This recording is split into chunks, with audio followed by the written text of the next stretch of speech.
Et bonjour à toutes et à tous, j'espère que vous allez bien, ici Shoma. Aujourd'hui j'aimerais vous parler de Stadia. Stadia, pour ceux qui n'en ont pas encore entendu parler, c'est la plateforme de cloud gaming de Google. Le cloud gaming, c'est le fait de jouer à un jeu qui tourne sur une machine qui n'est pas chez vous. Le jeu tourne sur les serveurs de Google et vous l'affichez chez vous comme une vidéo YouTube ou Netflix. Vous n'avez jamais d'installation à faire ni de mise à jour. Le gros avantage du format, c'est que vous n'avez pas besoin de PC gamer ou d'une console pour jouer. Pour une meilleure compréhension, je préfère comparer Stadia à une console dont le modèle économique est très proche. La plateforme possède plusieurs avantages et inconvénients. Je vois souvent de fausses informations circuler de la part de divers médias, dont des youtubeurs.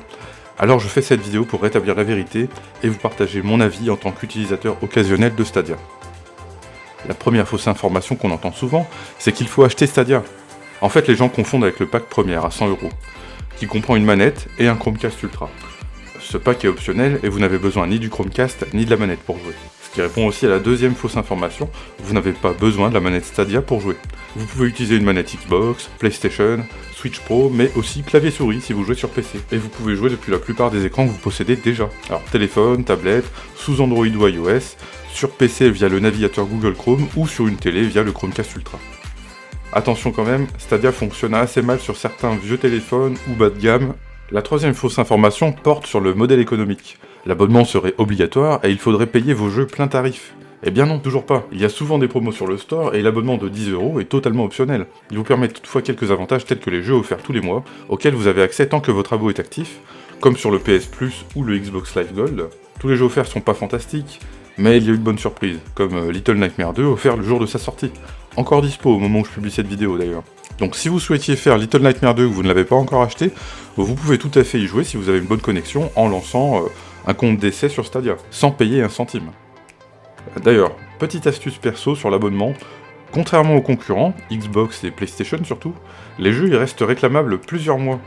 Donc vérifiez de temps en temps en bas du store de Stadia, une section jeux bientôt abandonnés y est souvent visible mais plutôt en fin de mois.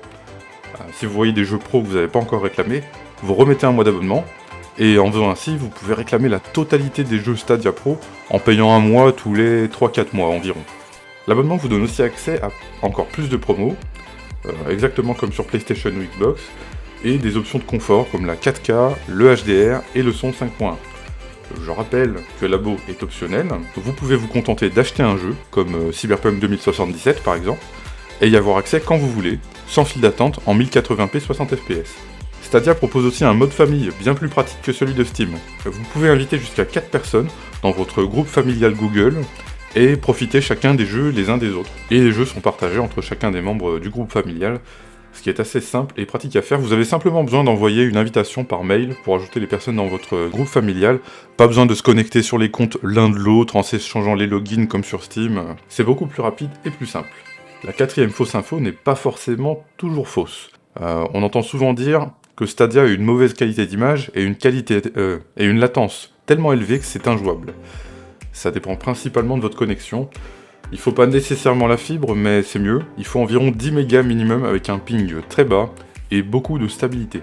Les connexions ADSL ou VDSL ont tendance à avoir un débit et un ping assez irréguliers, surtout en soirée ou aux heures de forte affluence.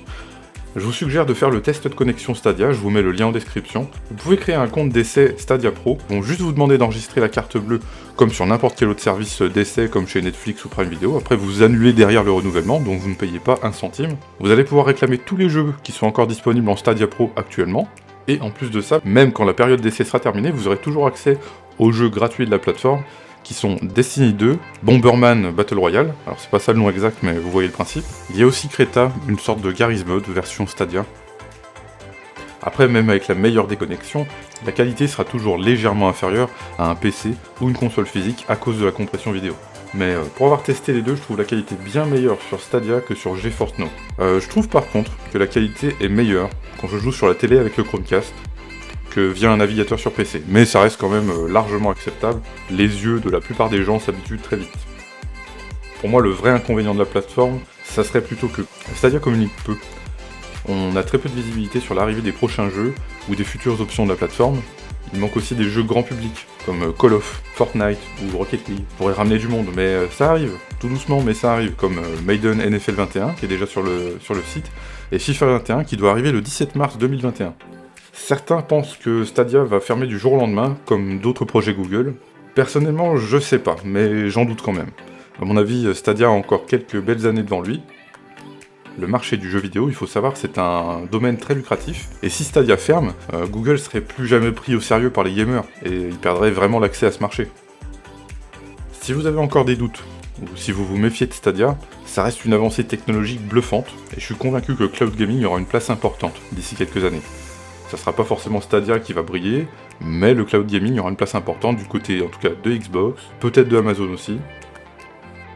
Si les avancées technologiques vous intéressent, ou si vous n'avez pas de machine pour faire tourner les derniers gros jeux, je vous invite à essayer le mois d'essai gratuit et les free-to-play Stadia, au moins par curiosité et pour vous faire votre propre avis.